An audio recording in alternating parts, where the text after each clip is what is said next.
La méditation du jour a pour titre « Le Dieu qui a été notre substitut ». Celui qui n'a point connu le péché, il l'a fait devenir péché pour nous, afin que nous devenions en lui justice de Dieu. De Corinthiens 5, le verset 21. Substitution. C'est le principe que nous voyons présenté dans ce passage. Vous ne trouverez pas d'autres termes pour mieux le résumer. Les vérités exposées dans 2 Corinthiens 5, le verset 21, sont parmi les plus profondes et significatives de toute la Bible. Le verset résume le plan du salut en déclarant l'absence absolue de péché chez le Christ, la nature substitutive de son sacrifice et la manière dont l'homme se libère du péché par le moyen du Sauveur.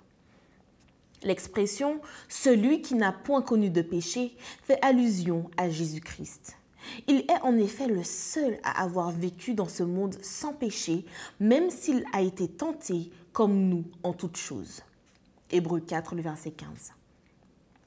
La substitution a consisté en ce que le Père ait donné son Fils saint et sans péché pour que nous en recevions les bienfaits. Il a accepté que son Fils unique se fasse péché. Notez bien que le Père n'a pas fait de son Fils un pécheur, mais péché.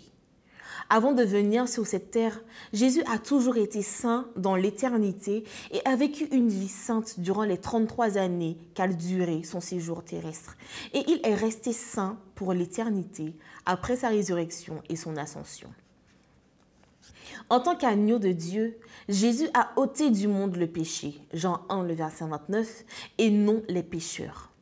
La mort du Christ sur la croix n'a pas été la garantie qu'il n'y aurait plus de pécheurs dans le monde, mais que tout pécheur qui se repent et l'accepte comme sauveur n'a plus à être sous la domination et la condamnation du péché.